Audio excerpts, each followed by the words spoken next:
Okay, wait lang sir ha.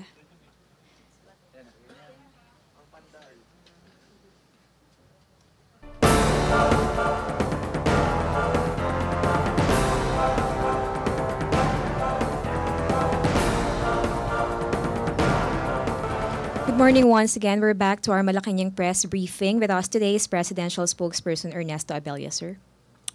Thank you. An American senator warned that the U.S. may take action if the so-called extrajudicial killings or alleged state-sanctioned killings continue in the Philippines. The author of a law which applies worldwide to ensure that the U.S. is not complicit in HR violations further stressed that governments ought not to be preying on a vulnerable population and that these continued actions may undermine the mutual goals of Philippine-U.S. relationships, which uphold liberal democratic ideals and the law. In this connection, we would like to stress that the fundamental relationship between the U.S. and the Philippines remains unchanged by aberrations due to political perspective and opinions. We continue to surge forward even as we attempt a deeper understanding of each other's methods. We respect the opinion of others, but we also give ourselves the permission to chart our own course and fulfill our destiny on our own terms. We'd also like to stress that extrajudicial killings is not state-sanctioned and that the Philippines remains committed to human rights, the rule of law, and to democracy. The Philippines has not veered away from these basic principles despite the strong stance of the President. The drug problem in the Philippines itself is so pervasive that it undermines the human rights of the people and the rule of law. The Philippines is steadfast in its commitment to international covenants on HR, of which it is a signatory. Civil and political rights continue to be enjoyed by all Filipinos, and press freedom continues in spite of the apparently over negative emphasis that it places against the drive over illegal drugs.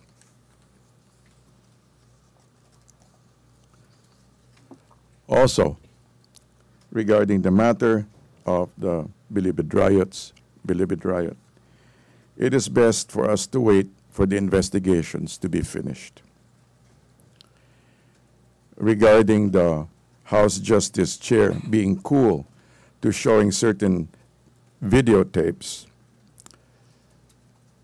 it is fair to say that the President will not meddle in the affairs of the Congress. It is not his territory. On the lighter side, President Duterte is off to Vietnam for a 2-day visit, and he eyes cooperation with Vietnam in the zero and war on drugs.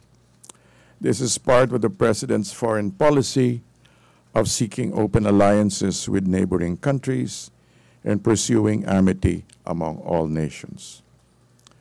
The 2-day working visit is seen to cement relationships with Vietnam, and the President is confident the relationship between the two countries will become even stronger, pursue that it has to be with mutual respect, closer cooperation, and deeper understanding. This is part of the shift of the President's foreign policy, where he seeks not just exclusive relationships, but a more inclusive relationship with neighboring countries.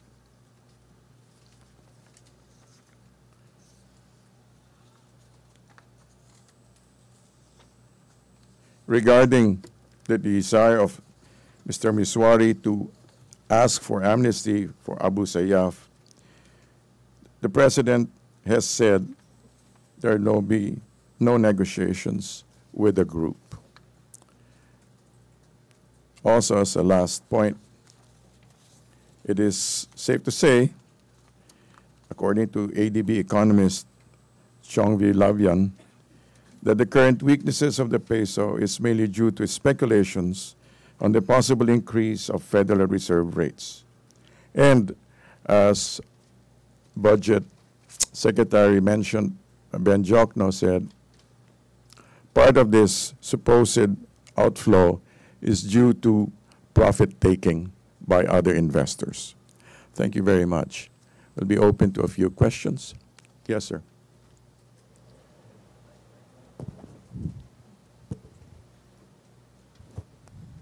Sir, good morning. Sir, on the Philippine-U.S. relations, what's your basis on actually saying that the U.S.-Philippines relationship and ties unchanged, considering with the latest now pronouncement of the President that he no longer continue with the Balikatan exercises and this October war game would be the last? Okay. There are the government runs, of course, on certain treaties and pacts, which the President has said during his inaugural speech that he will honor and we will honor. However, there are also certain modifications in the relationship. And so the relationship remains solid according to the agreements, but also there will be other activities that will be more open to other nations too. But isn't that stopping the joint military exercises within our territory? Is dishonoring actually the Mutual Defense Treaty, which provides that provision for that exercise? Okay. Basically, this is the position of the President, and this is the way he has presented it. However, these things will only be completed when the proper actions have been taken. In other words, this declares the President is making statements regarding his intentions about being more inclusive. Sir, last point. Aren't we concerned that a possible sanction, especially on the economic side, U.S. would impose on that, especially on holding or freezing on the investment for whole year, considering U.S. remains to be the largest trading partner of the country? We understand that.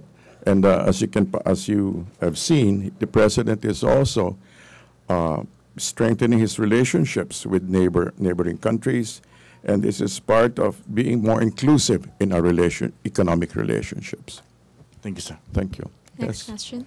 Ms. Kalalang. Ina Andolong of CNN Andolong. Philippines. Hindi ako yun, sir. No, apologies. Sir, you mentioned something about taking the proper actions. Correct me, for the last joint exercises with the U.S. Okay. Correct me if I'm wrong, sir, but with respect to the Balikatan exercises, this is an annual event. Yes. And it could be ended, I believe, if both parties agree to it. Right. Does this mean that, when will the administration start talking to the U.S. about this? And are we certain that this year's or 2017 po ba yung magiging huli? There are no definite dates, no definite timeline, but it's part of the President's intention. Okay, so there's actually no timeline set as of now.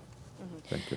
Sir, apart from the Balikatan, I understand there are also separate joint exercises with the different AFP units. Right. Yun din po ba? Will that be covered by what the President said yesterday? I suppose it is an inclusive statement, that just sets the general tone and general direction that he wants our foreign policy to take. Thank you. Okay, next question. Any more questions? Yes. Okay, yes.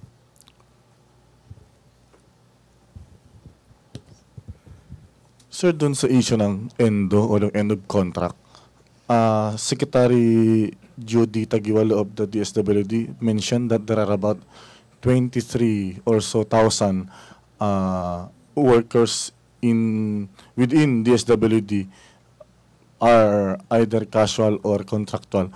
So do we intend to start within our own house to end endo? Definitely, the intention is part of is such. However, I don't. We are not privy yet to the actual steps that they will take. But definitely, this is something that we would like to address even within our own backyard. Yeah, so Thank we can rightfully assure our co-workers in the government who are still casual and contractual to be made permanent. I don't know about the word assure, but we can assume that that is the intention. Thank you, sir. Thank you.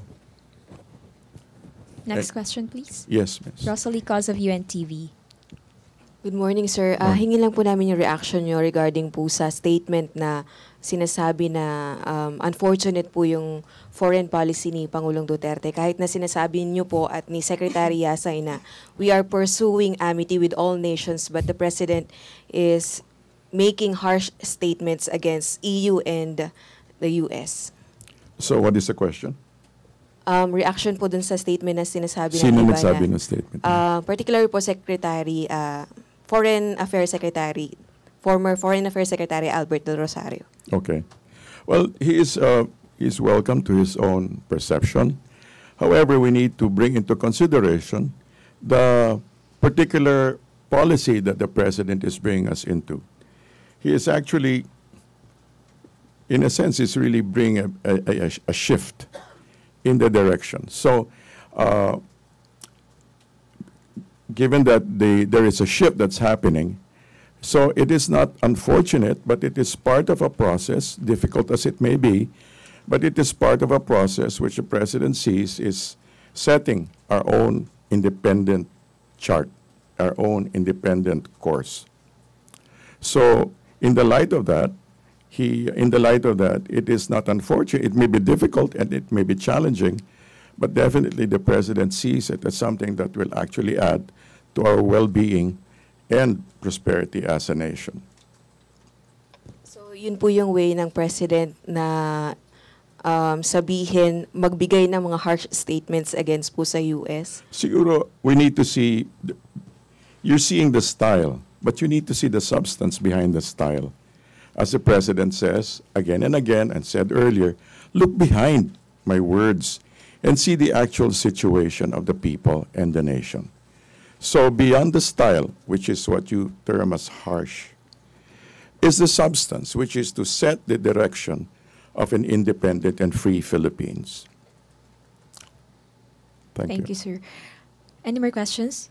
Yes. Mr. Henry Uri of DZRH. Secretary, on the Balikatan exercise, if sooner or later we're going to end up the Balikatan exercise, does this mean that our government is now opening our door for possible joint military exercises with Russia and China? I cannot speak for that. That is already policy. But all I can say is that the President at this stage is saying that we're moving from an exclusive relationship with the U.S. into a more open relationship with others. But I'm not saying that it will lead to joint efforts with others. So hindi pa ho na pag-uusapan yan? Hindi pa po. Okay. Next question, Anything please. else? Yes. Sir, on the issue of former Pangasinan Governor Espino, sir, can you categorically say, just to clear the suspicion of the public, especially in the social media, that there is no deal or whatever convenient or political expediency consideration, that's why the name Amado Espino was removed or cleared by the President from the drug list? If you say categorically, I cannot actually say that it was made as a political convenience. No, there was no political accommodation. As far as I know, and as far as we all know, there is no political accommodation. But definitely, if I know the character of the President, there was no such thing.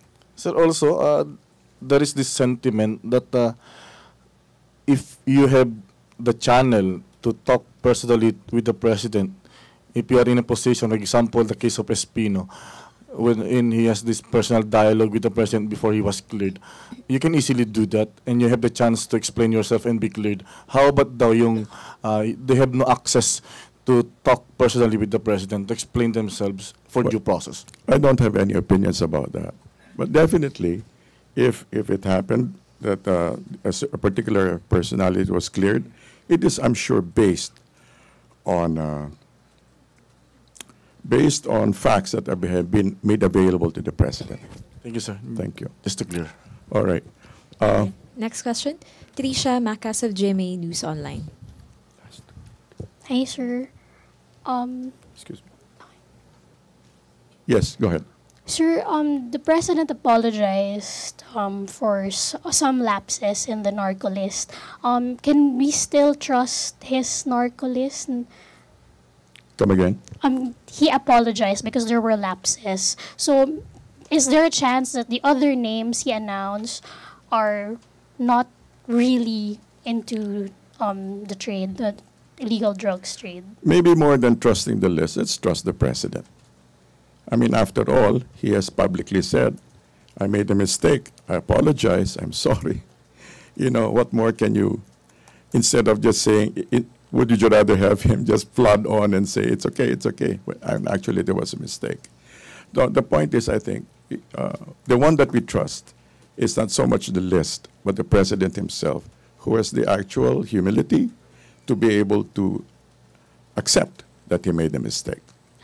Thank Sir, you. another question Yes. on another topic. The president the other day said that Filipinos should sacrifice a little bit. When I'd like to quote him, why I'm asking the Filipinos in the coming days kung totohanin talaga ng Amerika, I'm going to ask you to sacrifice a little bit. But by next year would have entered alliances with so many countries. What does he mean by that? You sacrifice a little bit. I think it's in connection with the other question earlier.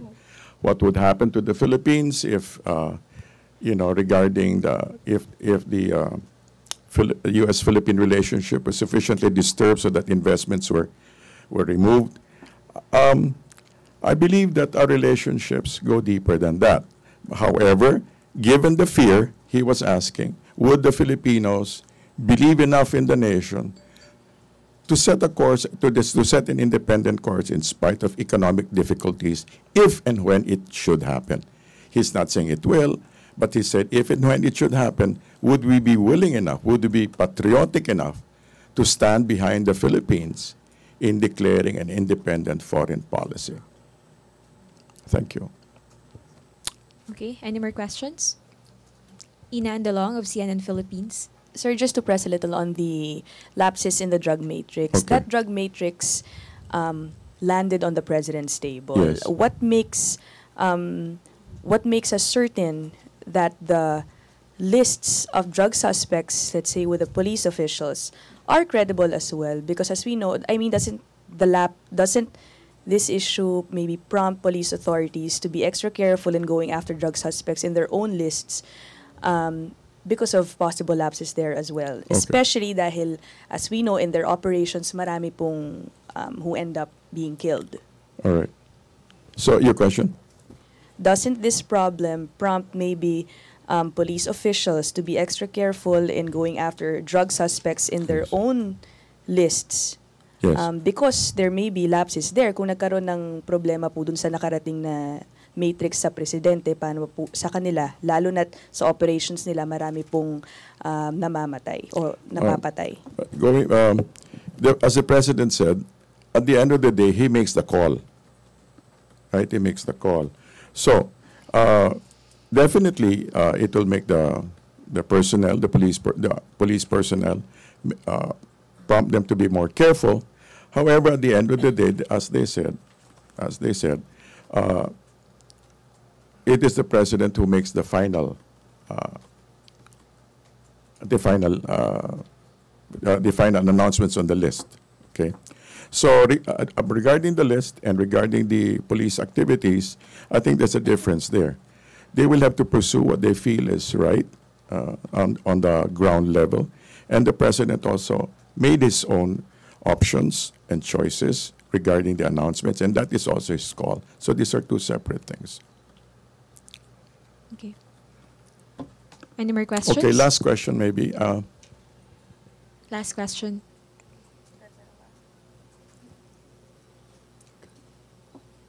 Any more questions? Yes. Benji Liwanag of DZBB.